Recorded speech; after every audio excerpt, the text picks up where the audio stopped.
एका मोठ्या उद्योगाच्या काय चाललं आहे? विश्वासघात, घोटाळा आणि गायब झालेला मॅनेजर. लक्ष्मीबाईंच्या एका निर्णयाने आता सगळं उघड होणार आहे का? की अजून काही मोठं रहस्य दडलं आहे? नमस्कार मंडळी. तुम्ही पाहत आहात दिलकशी आणि आज आपण पाहणार आहोत भाग 62, जिथे प्रत्येक क्षणी वाढत जाणार आहे सस्पेन्स. हे काय आहे गणपतराव? मागच्या 1 तासापासून आम्ही इथे वाट बघत बसलो आहे आणि तुम्ही आहात की त्या मॅनेजरला अजून बोलवलं नाही. लक्ष्मीबाईंनी नांदेड यायचं ठरवल्यावर गणपतरावांचा सुद्धा नाईलाज झाला. 1-2 दिवसात तिथलं कंपनीच्या घोटाळ्याचं निस्तरून पुन्हा आपण परत दिल्लीला येऊन जाऊ असा विचार करत शेवटी गणपतराव सुद्धा लक्ष्मीबाईंसोबत नांदेड परत आले. लक्ष्मीबाई नांदेड आल्या तशा दुसऱ्याच दिवशी त्या कंपनीत शिरल्या आणि त्यांनी भराभर प्रोजेक्ट रिपोर्ट्स आणि बॅलन्स शीट घेऊन मॅनेजरसोबत कंपनी HR हेडला पण बोलवलं. HR हेड येऊन तर बराच वेळ झाला होता, पण मॅनेजर अजून आलेला नाही हे बघून लक्ष्मीबाई संतापून गणपतरावांना म्हणाल्या, आता तुमच्यासमोर 2 वेळेस फोन लावला बघा, त्यांनी तरीही ते आले नाही. असं करतो, मी स्वतः जाऊन त्यांना घेऊन येतो. असं म्हणत गणपतराव बाहेर जायला निघालेच होते की लक्ष्मीबाईंनी त्यांना आवाज देऊन थांबवले. आता तुम्हाला काय एवढंच काम राहिलं आहे का? या लोकांच्या मागे मागे फिरायचं? त्यापेक्षा पिऊनला सांगा त्याला बोलवून आणायला. लक्ष्मीबाई म्हणाल्या. तसं गणपतरावांनी रिसिव्हर हातात घेऊन पिऊनला मॅनेजरला बोलवून आणायला सांगितलं. आता या म्हातारीला कोण सांगेल? हिला जी बॅलन्स शीट दाखवायची आहे ती तर माझ्याजवळ आहे. जोपर्यंत मी त्या मॅनेजरला देत नाही तोपर्यंत तो हिला कसं तोंड दाखवेल? रिसिव्हर खाली ठेवताच गणपतराव त्यांच्या कानाच्या पळीला चोळत तिरप्या डोळ्यांनी लक्ष्मीबाईंकडे बघत मनात बडबडले. खरं तर लक्ष्मीबाईंनी सुद्धा मुद्दाम वाड्यातून निघताना गणपतरावांना सोबत घेतले होते, जेणेकरून त्यांची आणि मॅनेजरची भेट होऊ नये. आणि झालेही तसेच. आता खूप वेळ बघितली. तुम्ही एक काम करा, पोलिसांना फोन लावून ताबडतोब इथे बोलवून घ्या. आणि गणपतराव तुम्ही माझ्यासोबत चला, आपण कंपनीत एक फेरफटका मारून घेऊ. लक्ष्मीबाईंनी HRला पोलिसांना बोलवायला सांगितले आणि मग त्या गणपतरावांसोबत कंपनीचा फेरफटका मारायला निघाल्या. काय करता हा गणपतराव? लक्ष कुठे आहे तुमचं? ठेवा बरं तो फोन पहिले खिशात. लक्ष्मीबाईंच्या मागे चालत चालत गणपतराव मॅनेजरला पोलीस बोलवले गेले आहेत असा मेसेज टाकणारच होते की लक्ष्मीबाईंनी वळत त्यांच्याकडे बघितलं आणि त्यांच्या हातातला मोबाईल बघून त्या त्यांना म्हणाल्या. आता मात्र गणपतरावांचा नाईलाज झाला. त्यांनी तो फोन तसाच धोत्राच्या चुंबडमध्ये ठेवला. हे असं कसं प्रोडक्शन चालू आहे? हे काय बघतो आहे आम्ही? आम्ही 8 दिवस दिल्लीला काय गेलो, तुम्ही तर कसं सर्व वाऱ्यावर सोडलं, जसे काही आम्ही दिल्लीवरून परत येणारच नव्हतो. आणि एक गोष्ट सांगतो, जरी आम्ही दिल्लीवरून परत आलो नसतो तरीसुद्धा या संपूर्ण शाही घराण्याचे वारस अजून जिवंत आहेत म्हटलं. वेअर हाऊसमध्ये उभ्या राहून लक्ष्मीबाई सुपरिटेंडंटवर ओरडत होत्या आणि तो बिचारा खालीमान घालून त्यांचे बोलणे ऐकून घेत होता. मालकीनबाई, यात आमची काही पण चूक नाही. मॅनेजरनेच आम्हाला या मालाला अजून महिना लागेल असं सांगितलं आणि त्याऐवजी हा 2 नंबरचा माल तयार करायला लावला. त्या सुपरिटेंडरने जराही मान वरती न करता लक्ष्मीबाईंना सांगितलं, मॅनेजर मॅनेजर, गणपतराव सगळ्या ठिकाणी या मॅनेजरचेच नाव कसे काय घेतले जात आहे? तुम्ही आणि मी काय या कंपनीत एक फक्त शोपीस म्हणून आहोत की काय? ते काही नाही, मला आत्ताच्या आत्ता या सगळ्या मालाचे रिपोर्ट्स हवे. असं म्हणत लक्ष्मीबाईंनी समोर असलेला माल तिथल्या वर्कर्सला उघडून दाखवायला लावला. पण जसे त्यांनी पॅक केलेले बॉक्स उघडले तसं लक्ष्मीबाई अजूनच संतापल्या. हे काय आहे? हा रद्दी माल आपल्या कंपनीत काय करतो आहे? आणि हे प्रोडक्शन चालू होतं आपल्याकडे? लक्ष्मीबाईंनी त्या बॉक्समध्ये ठेवलेल्या काही चादरी काढून खाली फेकल्या. तेवढ्यात पोलीस सुद्धा तिथे दाखल झाले. बरं झालं लवकर आलात तुम्ही. आम्हाला आत्ताच्या आत्ता आमच्या कंपनीच्या मॅनेजरच्या विरोधात कंप्लेंट करायची आहे. लक्ष्मीबाई त्या बॉक्सजवळून दूर झाल्या आणि पोलिसांसमोर उभे राहत त्यांना म्हणाल्या, पण मालकीनबाई, असं केल्याने आपल्या फॅक्टरीची बदनामी होऊ शकते. एवढ्या वेळेपासून शांत असलेले गणपतराव म्हणाले, बदनामीच्या भीतीने एका चोराला सोडून देणार का? आमच्या फॅक्टरीतला माल हा गुणवत्तेवर जातो. आणि हे बघा, हा कसा कचरा बनवायला लावला आहे त्याने आमच्या फॅक्टरीत. लक्ष्मीबाई त्या खाली पडलेल्या चादरीच्या तुकड्यांकडे बघत म्हणाल्या, तुम्ही शांत व्हा मालकीनबाई. एखाद्या वेळेस क्लायंटची मागणी असेल म्हणून त्या मॅनेजरने असा माल बनवायला सांगितला असेल. आपण एकदा त्या मॅनेजरशी तर बोलून घेऊ.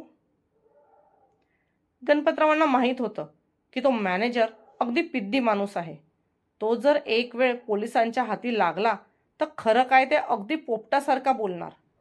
म्हणून त्यांना हे प्रकरण पोलिसात द्यायचे नव्हते. नाही, आता आम्ही या प्रकरणाचा छडा लावल्याशिवाय ही फॅक्टरी काही सोडत नसतो. चला, सगळे आमच्या कॅबिनमध्ये बसून बोलू.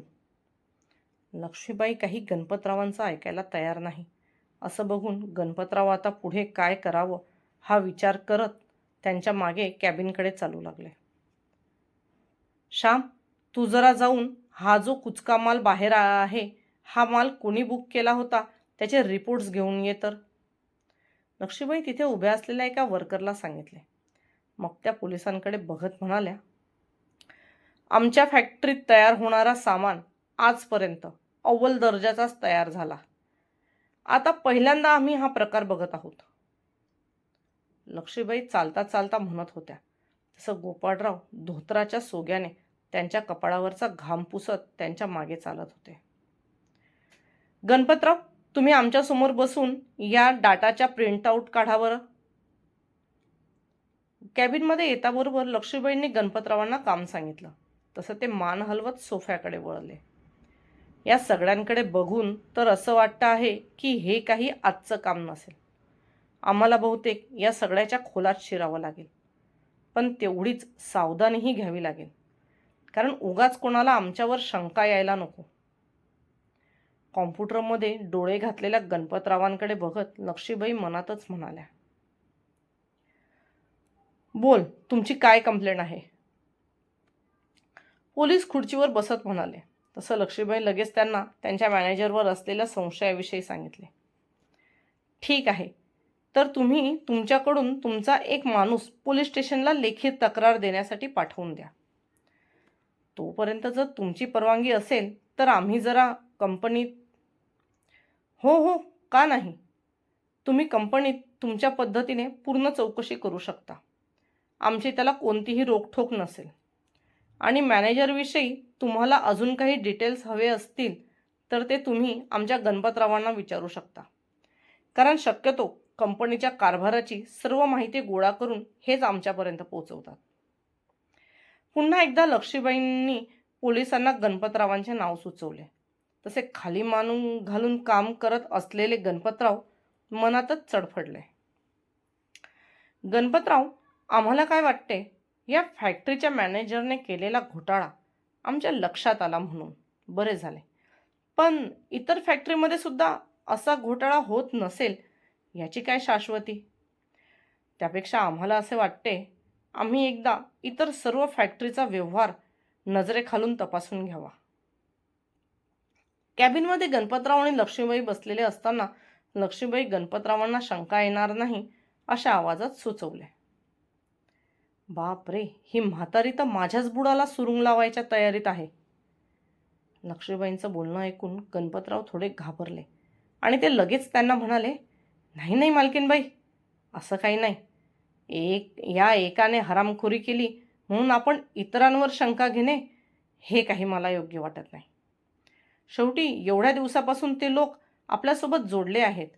तुमच्याशी थोडीच बेईमानी करतील. अहो गणपतराव, आम्ही असे कुठे म्हणतो आहोत की ते लोक बेईमान आहेत. आमचे तर फक्त असे म्हणणे आहे की जर कोणी बेईमान असेल तर तो आम्हाला लगेच सापडेल. आणि राहिले तुमचे म्हणणे, तर हा मॅनेजर तर मागच्या 10-15 वर्षापासून आमच्यासोबत काम करतो आहेच ना, तरी त्याने केलीच ना आमच्याशी बेईमानी. लक्ष्मीबाई समोरची फाईल बंद करत म्हणाल्या. तेवढ्यात फॅक्टरीच्या तपासाला गेलेले पोलीस परत आले. या इन्स्पेक्टर साहेब, बोला, काही पुरावा सापडला? लक्ष्मीबाईंनी इन्स्पेक्टरला विचारताच इन्स्पेक्टरने त्याच्या मागे उभ्या असलेल्या कॉन्स्टेबलला इशारा केला.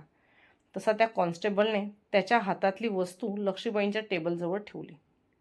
लक्ष्मीबाईंनी त्या वस्तूला हात न लावता त्या वस्तूचे निरीक्षण केले. ही एक डायरी आहे राणीसाहेब, आणि ही आम्हाला मॅनेजरच्या कॅबिनमध्ये लावलेल्या घड्याळीच्या मागच्या बाजूला सापडली. लक्ष्मीबाई त्या डायरीला व्यवस्थित निरखून बघू लागल्या. तेवढ्यात तो इन्स्पेक्टर पुन्हा म्हणाला, आम्ही मॅनेजरचा पूर्ण फॅक्टरीमध्ये आणि फॅक्टरी आवारात शोध घेतला, पण आम्हाला तो कुठेच सापडला नाही. पण आम्हाला त्याचा मोबाईल आणि त्याचे काही कागदपत्र मात्र सापडले. असं म्हणत त्या इन्स्पेक्टरने कॉन्स्टेबलच्या हातात असलेले ट्रान्सपरंट बॅगमधले मोबाईल आणि काही कागदपत्र लक्ष्मीबाईंना दाखवले. ते बघताच गणपतराव मनातच कपाळ चोळू लागले, कारण आता त्यांच्याजवळ त्या मॅनेजरशी संपर्क साधण्याचं दुसरं साधन नव्हतं. सोबत आम्ही त्या मॅनेजरच्या घरीही आमची माणसं पाठवली, पण तो तिथेही नव्हता. म्हणून आम्ही आमचा एक कॉन्स्टेबल तिथेच ठेवला आहे, जेणेकरून जर तो तिथे आला तेव्हा त्याच्या घरच्यांनी त्याच्याशी संपर्क साधण्याचा प्रयत्न केला तर आम्हाला त्याला लगेच ताब्यात घेता येईल. ठीक आहे, जसं तुम्हाला योग्य वाटेल तसं. तसं तर इन्स्पेक्टरने त्या दुसऱ्या कॉन्स्टेबलला खुणावलं, ज्याने ती डायरी लक्ष्मीबाईंच्या टेबलवर ठेवली होती. त्या कॉन्स्टेबलच्या हातात त्याने हँडग्लोव्ज घातले होते. या डायरीच्या मागच्या बाजूला एक कागदासारखा तुकडा आम्हाला सापडला, ज्यावर काहीतरी आकडेमोड केलेली दिसते आहे. बघा बरं, तुम्हाला काही लक्षात येते का? त्या कॉन्स्टेबलने हातात एक क्लिप घेऊन त्या डायरीच्या मागच्या बाजूला खोचलेला एक कागद बाहेर काढला आणि तो ओपन करून लक्ष्मीबाईंच्या समोर धरला. लक्ष्मीबाईंनी त्या कागदाला जराही धक्का न लावता हाताने चष्मा ठीक करून तो कागद वाचण्याचा प्रयत्न केला. हे बघा, आम्हाला हे असं तर काही लक्षात येत नाही आहे, पण आता आम्ही त्या मॅनेजरचे इतरही अकाउंट चेक करायला घेतले आहे. तर जर तुम्हाला योग्य वाटत असेल तर या कागदाचा एक फोटो तुम्ही काढून आम्हाला पाठवून द्या. आम्ही बघतो त्या अकाउंटमधून या कागदांमध्ये काही लिहिलेलं मॅच होतं आहे का. लक्ष्मीबाईंचं म्हणणं त्या इन्स्पेक्टरला सुद्धा पटलं. त्याने लगेच त्या कागदाचा फोटो काढून लक्ष्मीबाईंना सेंड केला आणि नंतर त्या कॉन्स्टेबलने पुन्हा तो कागद जसा होता त्याच ठिकाणी परत ठेवून दिला. इन्स्पेक्टर लक्ष्मीबाईंचा निरोप घेऊन निघून गेला आणि गणपतराव पुन्हा एकदा त्या लॅपटॉपमध्ये मान घालून आता त्या मॅनेजरला कसं भेटता येईल याचा विचार करू लागले. आजच्या भागात लक्ष्मीबाईंना मिळालेली ती डायरी आणि त्यात दडलेली आकडेमोड ही फक्त सुरुवात आहे एका मोठ्या खेळाची. मॅनेजर कुठे गायब झाला आणि गणपतराव काय लपवत आहे, हे सगळं जाणून घेण्यासाठी पुढचा भाग नक्की पहा. जर तुम्हाला हा भाग आवडला असेल तर व्हिडिओला लाईक करा, तुमचं मत कमेंटमध्ये नक्की सांगा आणि अशाच भन्नाट भागांसाठी चॅनलला सबस्क्राईब करायला विसरू नका. भेटूया पुढच्या भागात. तोपर्यंत धन्यवाद.